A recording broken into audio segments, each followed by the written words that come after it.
It's time for GMA3, a major summer storm slamming the Northeast and Mid-Atlantic. Oh my God, it is spinning around. This is insane.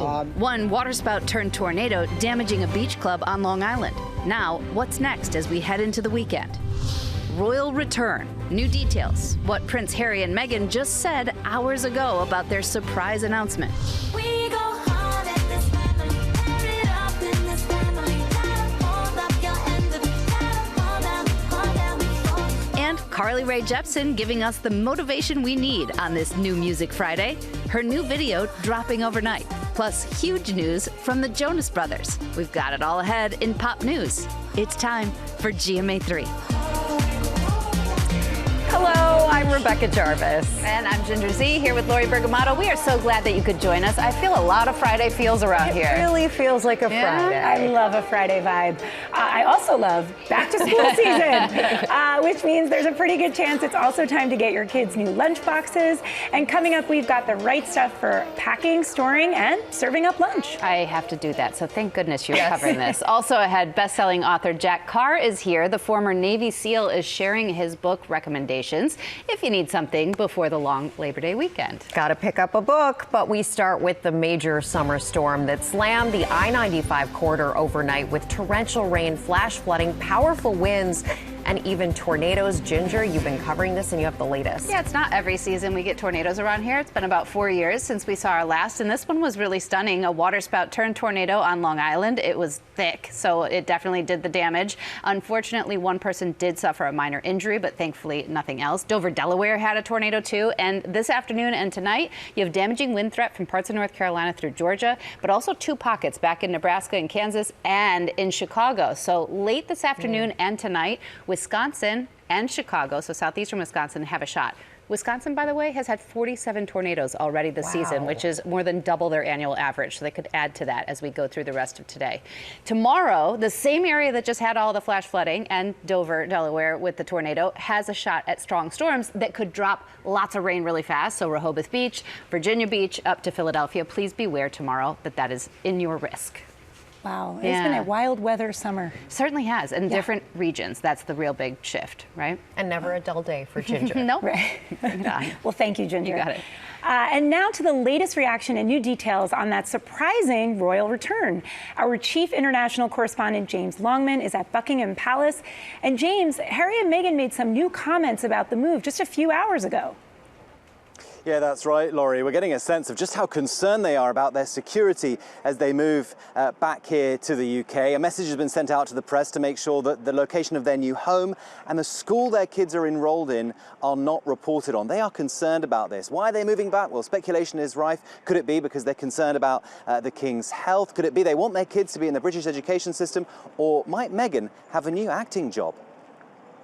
As reaction grows to Prince Harry and Duchess Meghan's surprise planned return to the UK, ABC News has learned Prince William, Princess Kate and their 3 children have now joined King Charles in Scotland for a family trip. And the British public is now reacting. I think that no matter where they live, they're going to get vilified. Some welcoming them back with open arms. Some totalers, leave them alone.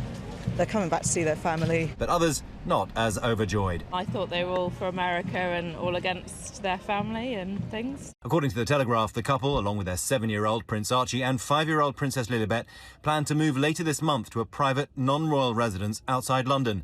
The children are already enrolled in British schools for September. From Harry's perspective, there has been a pull back to the UK for some time. My understanding is that it's really important to them that their children have strong ties to the UK and experience education here in the UK. The couple left royal life behind in 2020 and they moved to California after intense public scrutiny. Prince Harry revealed tensions with his brother in his 2023 memoir, Spare, telling Michael about their strained relationship. You refer to your brother as your beloved brother and arch nemesis.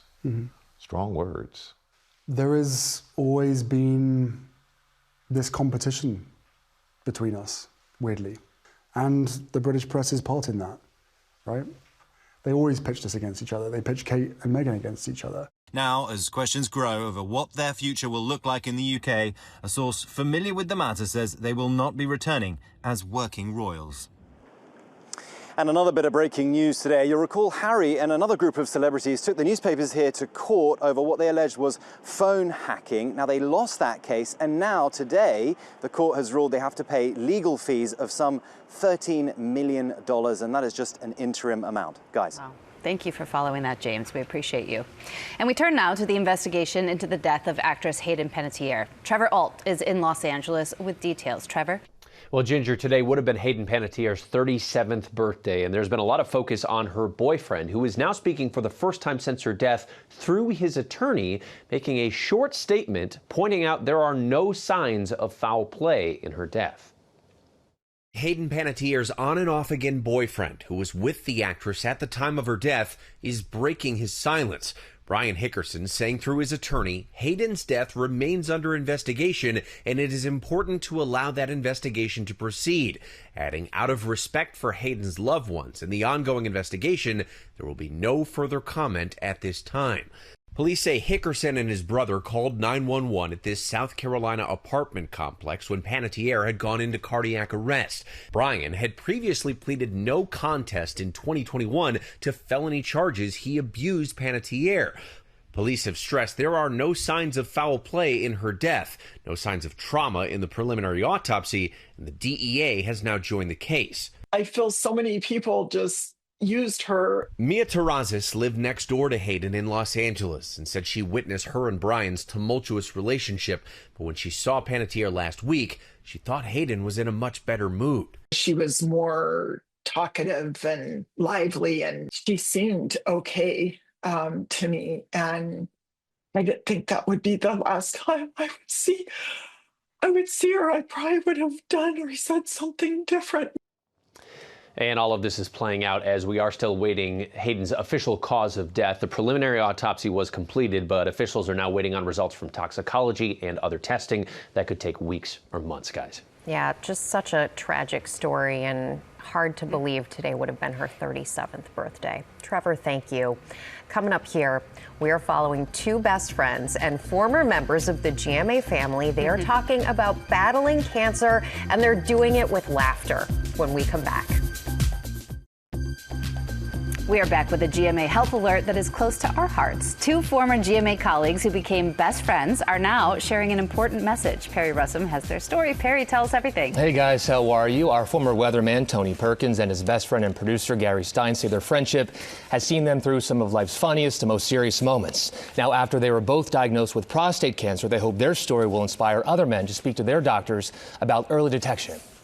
This is Marita, who actually is a bartender at the bar. You guys... For years, weatherman Tony Perkins was a fixture in front of the camera on Good Morning America.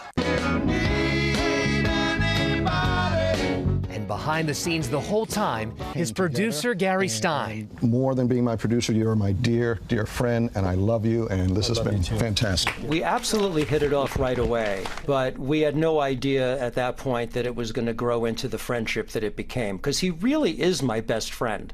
The two meeting at GMA and working together for years, forging a lifelong friendship. My two favorite things to do are to make people laugh and to laugh, and we did a lot of that. 26 years later, Tony and Gary still making each other laugh on their podcast. You gotta be kidding me. I will bare my soul in public about anything on this podcast. I won't sing, I won't dance. One of the biggest gifts of my life is that I get to see on camera my best friend every week. Gary and I have always said that we've been doing this podcast for 25 years. It's just mainly been in a car, driving somewhere, in a restaurant. Now we're doing it recorded so other people can hear it. And now the two sharing an important message after they were both diagnosed with prostate cancer. When I told Gary about my prostate cancer diagnosis, shockingly, he told me that he had been diagnosed with prostate cancer. I was shocked. Prostate cancer is the second most common cancer for men in the U.S., leading to the deaths of 1 in 44 men. So early detection is key for treatment and survival. The surgery itself is very, very safe. Tony underwent surgery to remove his prostate. Gary is using active surveillance to monitor his cancer, both doing well and sharing their stories in hopes of spreading awareness. Every urologist will tell you, most men do not have to die from prostate cancer. It is typically a slow-growing cancer, takes years and years and years, and it can be cured or dealt with. The friendship endures, and it just keeps on continuing to grow as we face life's challenges, life's fun things, and some things that are kind of serious. And Tony tells us he has now been cancer-free for 2 years. You can hear him and Gary talk about this and pretty much everything else on You Gotta Be Kidding Me, wherever you guys get your podcast. But it seems like the big thing here is making sure men are talking about this, having active dialogue about their own health. And like you said, make an appointment once a week to talk to your friend, no matter if you have cancer or not. Like, very important. Very important. It's great to see both of them in this state, too. Thank you so much. You Thank got you, it. Perry. And coming up, the star stealing the show at a world premiere. It's a dog, by the way. Plus the shoes on the carpet that have the internet buzzing. It is all ahead in Pop News with Will Gans.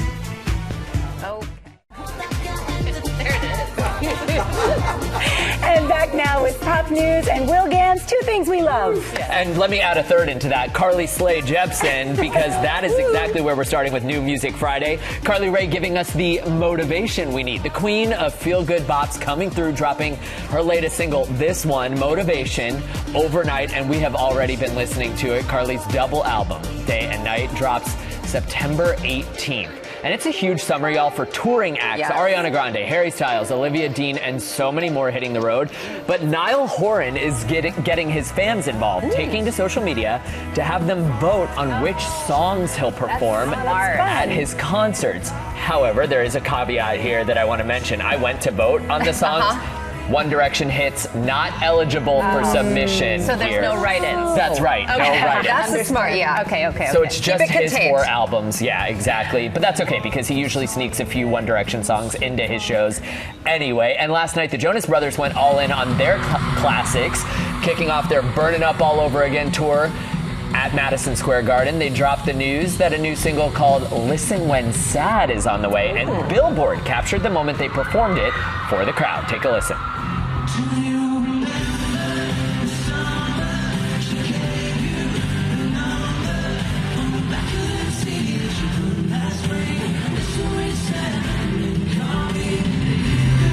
The Jonas Brothers' Listen When Sad drops next Friday, and if head bobs and shoulder shrugs are any indication, this couch is all in. I spoke to them last weekend at D23, and they were teasing this heart, so I'm so glad the rest of the world knows. Very exciting. Very exciting indeed. All right, in TV news, the messiest and most chaotic housemates on our screens are gearing up for a highly anticipated second season of Adults. The FX comedy follows a group of 20-somethings living in New York, and we're less than a week away from the premiere of season 2. To help fans celebrate, the cast made a special appearance in New York with an immersive bodega experience. Our Sophie Flay checked it all out. Pizza, bagels, speakeasy mocktails. That's not at every bodega, by the way. No. A cat roaming around, perhaps, but not a speakeasy. Plus, the cast themselves did a live table read. That fan event, by the way, opened all weekend long at Arlene's Grocery on the Lower East Side. Season 2 of Adults premieres Thursday, August 27th, with all 8 episodes streaming at 9 p.m. Eastern on Hulu that night. And next week, the entire cast will be in our studio to tell us all about it. That's exciting. Pizza looked good, too. Pizza, I mean, and think about the rain here last night. Fans were braving the elements to get to that. Yeah, exactly.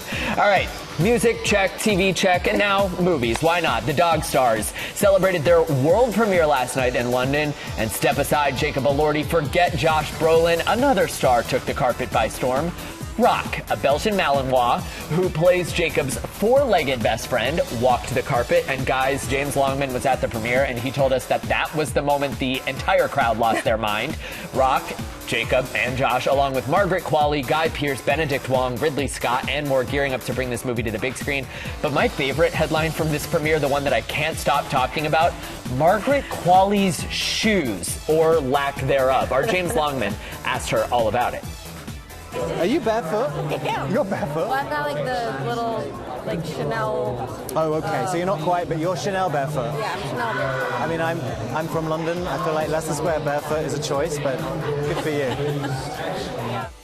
Imagine walking around Times Square for a movie premiere, essentially very barefoot. dirty toes. Exactly. Yeah. Margaret Qualley, by the way, following in her mom's footsteps, kind of literally here. Andie MacDowell is her mom, also a perennial fashion icon. But this is the first time we've seen these Chanel shoes walk the red carpet after the fashion house debuted them back in April, and Margaret took the risk. When your movie, though, is about a post-apocalyptic world, why not make bold choices? The Dog Stars is in theaters everywhere next Friday. Also next week, a full interview with the stars of the movie will air right here. Would any of you rock those Chanel heels? That's the question. I mean, not in the streets of Manhattan, I wouldn't. But if I were on a red carpet like Margaret, why not? I mean, that's the quietest luxury of all. You have to have the prettiest feet. Yeah. That's right. That's good point, right. Ginger. Very good point. Yeah. I just want to know if the dog was laughing at the humans wearing the shoeless shoes. Absolutely. Absolutely. You know what I left behind?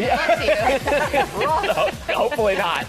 Oh, thank you so much, Will. And coming up, back to school is here, and we have the right stuff for packing, storing, and serving up lunch. Like every hatchling before her, she's determined. Only one will survive.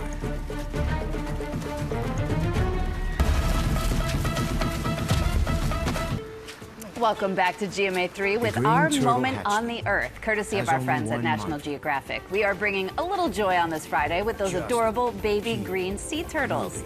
These ones might be tiny, but they are actually one of the largest species of turtle and can grow to hundreds of pounds. So it's going to get big. This footage was captured along Australia's Great Barrier Reef, but they can be found nesting along the coastline of more than 80 countries around the world.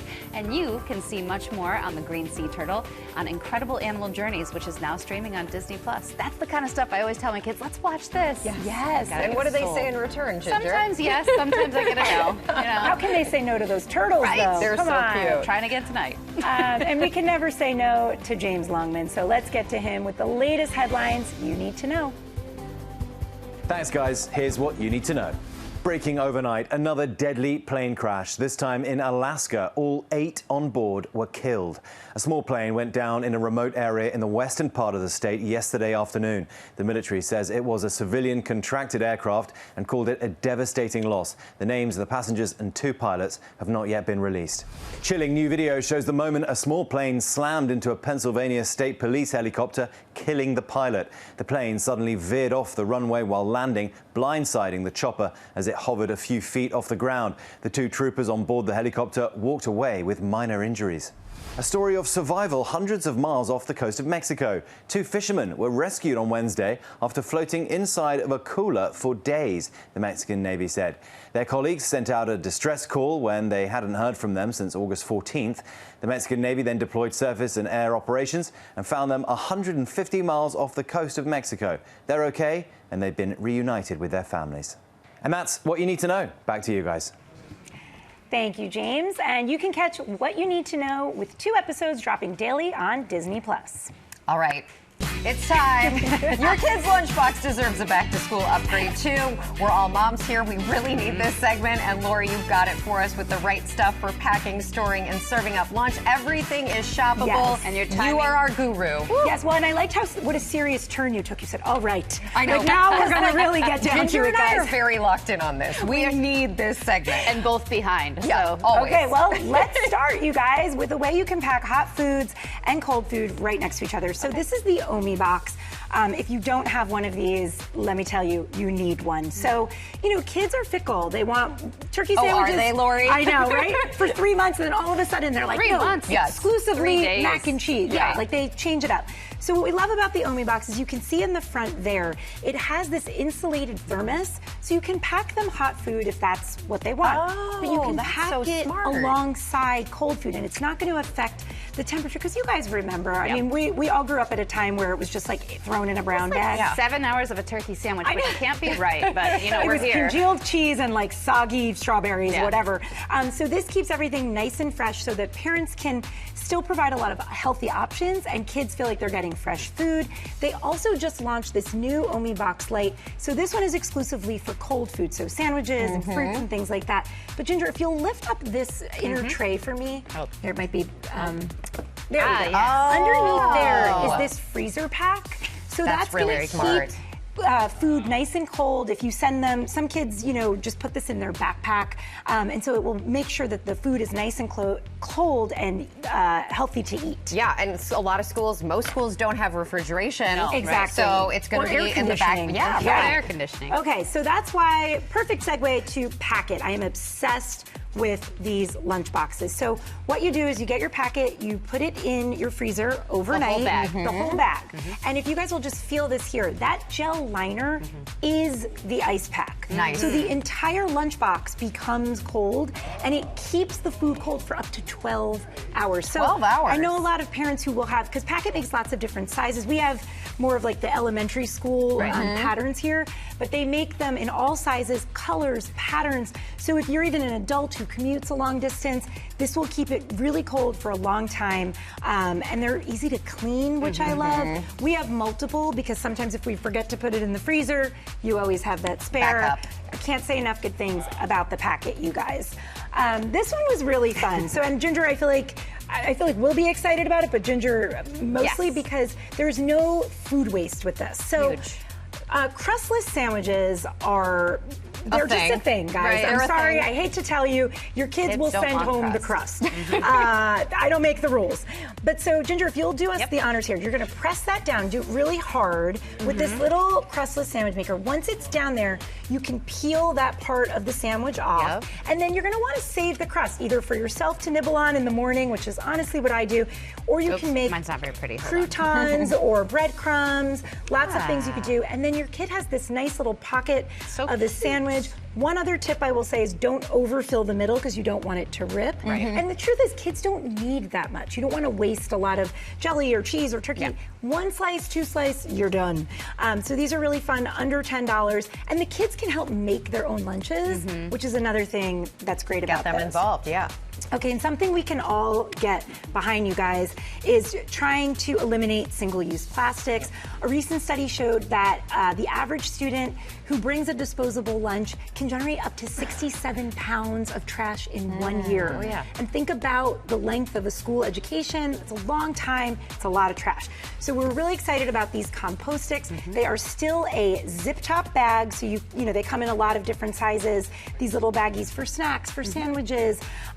Some kids even bring them as their whole lunch bag, like in high school and stuff, because they do have gallon size. And they are home compostable, which we love. They use soy-based inks in their packaging, which makes them a lot easier to compost and break down. And even the box that it comes in, also home compostable. So throw that in the compost. Really great stuff. From Target, we got those. And then finally, if you'll do me the honors, Rebecca Jarvis. Why did the owl get promoted? Why? It was a real hoot to work with. So if our set just cracked up at that, think about how much your 7-year-old's gonna love that. Ginger, go Ginger. What do you call a dinosaur that's sleeping? What? A dino snore. Perfect. You get 500 in this little compact stack. We got these on Amazon, really affordable. So cute. And on the back, there's a blank space. So if you want to tell your kid, you got it, good luck on that test, whatever it is. These are just a really fun, easy way to say bon appetit. And even if your kid can't read, they have a cute picture on them. Exactly. I'm thinking about Leo. He can't quite read, but I think he'd appreciate this. And we appreciate you so much, Thanks, Lori friends. B, for these great picks. And you can find these products by just scanning that QR code at the bottom of your screen or go to goodmorningamerica.com. Coming up here, an epic lion tale. We're going behind the scenes of a first-of-its-kind docuseries with two of the people who helped bring it to life. A beautiful story. Stay with us. And we are back now with the new Nat Geo docuseries Lion, which follows one cub's journey to adulthood. Our good friend Cameron Matheson sat down with Disney legend and the Lion King live-action director Jon Favreau and his co-executive producer Mike Gunton to talk about this epic tale. This is the real-life Lion King. Understanding the whole Pride Land will take him a lifetime.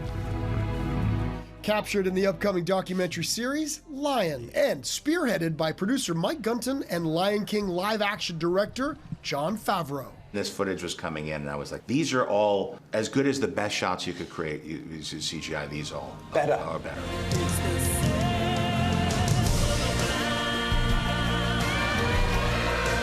And just like in that eponymous film, this series is teeming with the wonders of the African savanna in every shot. From curious furry friends and wildebeests to hyenas and a real-life Simba, only this one's named Kia. And yes, he likes to practice his roar too. What came up for you that was reminiscent of the Disney classic? I think it's the hero's journey. I think it was the ability to follow this one character that is young and goes through all of the different rites of passage. Lions and humans have a lot of similarities in that our cooperation is our superpower. You know, they're not solitary hunters like tigers. And so there's a lot of intergroup dynamics and intergenerational dynamics and hierarchies. And watching all of those things play out, plus their faces are so expressive, so expressive. So you start to find story elements that create these very coming-of-age myth that many of the Disney classics lean into. As Keo gets older, he's becoming a little braver. Lion follows young Keo for 4 years. Keo, now almost a year old, is nearly as tall as his mother. Tracing his evolution from cub to king as he faces the facts of life in the African savanna. Every year, we have to take a break because the rainy season happens and we have to pull out the crew. So I would talk to Mike, I'm like, when they went back security? Yeah, seriously, I was like, I'm not used to having this little control over a story. Usually you write it, you could generate images. Here we only had 2 things we could do. One was editing and the other was music. And everything else had to be as it was presented to us. Those are the only narrative tools that you have, which are powerful tools, but you can't change the outcome. With over 1,000 hours of raw footage, Lion is a milestone in nature documentary filmmaking, capturing a lion growing up into adulthood, which has never been done before. This other project we were working on, we'd have a weekly meeting, but every meeting would start with John going, so how's Kia then? Or how's the lion? And then as people came, everybody got so invested, and it's invested in every sense. Was there any anxiety or fear? Something could have blown up the whole story. So how did you kind of handle that? I had a hard time with it, to be honest with you. These are real living creatures that you grow attached to over these years because you're rooting for them, you're watching the footage, you're watching them develop in front of your eyes. And every rainy season we had to pull out the cameras, and every time the rain subsided, I would wait for the phone call. He says, we found him. We found him. He made it. He made it through another winter. And it felt not unlike the way a Disney story might unfold. Maybe he is finding his courage. At last. In another fun tribute to the animated classic, the legendary composer Hans Zimmer, who won his first Oscar for the Lion King score, created the original music for this series. Lion is streaming now on Disney Plus and Hulu, and we all cannot wait to watch it. Yes. Coming up, if you need a new book to read, best-selling author Jack Carr is here with some great recommendations. And we are back now with GMA3 and the #1 New York Times bestselling author and former Navy SEAL, Jack Carr. And he's here with 3 books to pick up for your long Labor Day weekend. Before we get, though, to those recommendations, you are also sharing the cover of your upcoming book, Targeted Pan Am 103. So tell us what drew you to writing this story and what will surprise people. Well, that's right. Well, most of my books are thrillers. I have 2 thriller series, the James Reese Terminal List series and the Fourth Option series. But I started a nonfiction series a couple years ago. I started with Targeted Beirut, about the 1983 Beirut barracks bombing. And there were terrorist events between that and 1988, Pan Am 103. But this is the one that really brought terror home, because there's 190 Americans on that flight, 270 people killed total, and 35 students from Syracuse University. So this is the first time where terrorism comes home, and it was such an emotional book to research, to write, to edit, because a lot of those families who lost children on that flight are still essentially living in December of 1988. Yeah, we were all kids back when that happened, the Lockerbie bomber. Look forward to reading it. Thank you. There's a lot of lessons in the pages of history. So I want to humanize some of these events because you hear a number like 270, but when you humanize it and you tell the stories of those kids who were on the flight, the other people who were on that flight, then it really brings home what those strategic level decisions, what the results are at the tactical level here. But that comes out in April, but I have some reading recommendations here. And I'd love to hear them. And I understand the first one we're going to talk about is The Lost Empire of Emmanuel Nobel by Douglas Brunt. What did you love about this book? That's right. Well, this one here, it's amazing the stories that get lost to history.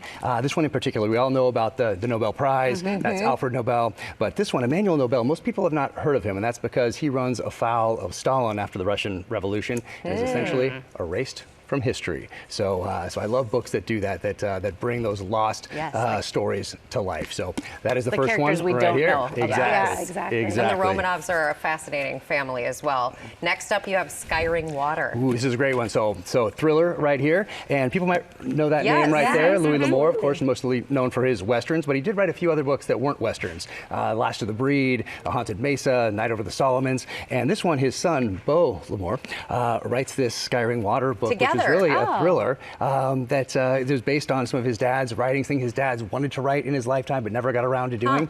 And this is a thriller set in the Cold War, so it's really a time machine back to the Cold War for those who grew up with books that took place in the 50s and 60s and 70s. They will absolutely love this one. It's fantastic. And then your third is The Arcadian. That's right. Here, Stephen Pressfield, of course known for Legend of Bagger Vance, Gates of Fire, has a series of books on creativity that starts with the War of Art. They're absolutely fantastic. But this one right here asks the question, can that warrior ever really put down the sword? So a little mythology in here, a little historical fiction in here, but Stephen Pressfield, a master of his craft. They seem like very smart books. Do you have any really beachy reading? There are plenty on my website. What's your favorite love story, Jack? I do have a book club, so there's something for everybody on my website, because it's mostly about getting people to read, creating new readers in a time when people are distracted by those phones in our pockets. When you go, and obviously as a writer, I know you're probably a huge reader, but do you find yourself in a very diverse category of books, or are these kind of like what you stick with? No, I read a lot for research into the nonfiction that I'm doing, but also the fiction that I'm doing. And then I get asked for blurbs a lot these days, and a lot of those books I wouldn't have read otherwise, but the request comes in and I read it, and they're fantastic. There's so many great reads out there, but mostly it's about putting down that phone, picking up that book, and then being that example to our kids. So instead of being on that phone like that, we're picking up this book and making reading a natural part of their lives, because they'll have a richer, fuller life because of it. But there are plenty of options on my website for other books. If these ones don't interest you, there are plenty out there. I'm a big fan of options. Well, you're a human who's had many opportunities in your life. You started out as a Navy SEAL, and now you're a writer, and I know your mom was a librarian and you read a lot as a kid. What's your advice to aspiring writers out there who might be thinking of it as a second act in their own life? Well, one is to read. That's how I learned. Quentin Tarantino learned about film from watching film, not by going to film school. So I learned how to write by reading. And then when you actually sit down to write, not to worry about agents or publishers or websites or social media following, but making that book the best that it can possibly be. And once it's the best that it can possibly be, then it's time to start thinking about those other things. But get that book done first. Thank you. Good advice. Great recommendations. I'm going to do one. I'm going to pick it up. And thank you so much for Jack. And these recommendations, you can find them on our website. And Jack's new book, Targeted Pan Am 103, will be available April 13th next year. We will be right back. Enjoy. All right, everybody. Happy Friday. Thank you so much for watching. So ready to read? Oh, can't wait. Have a great weekend.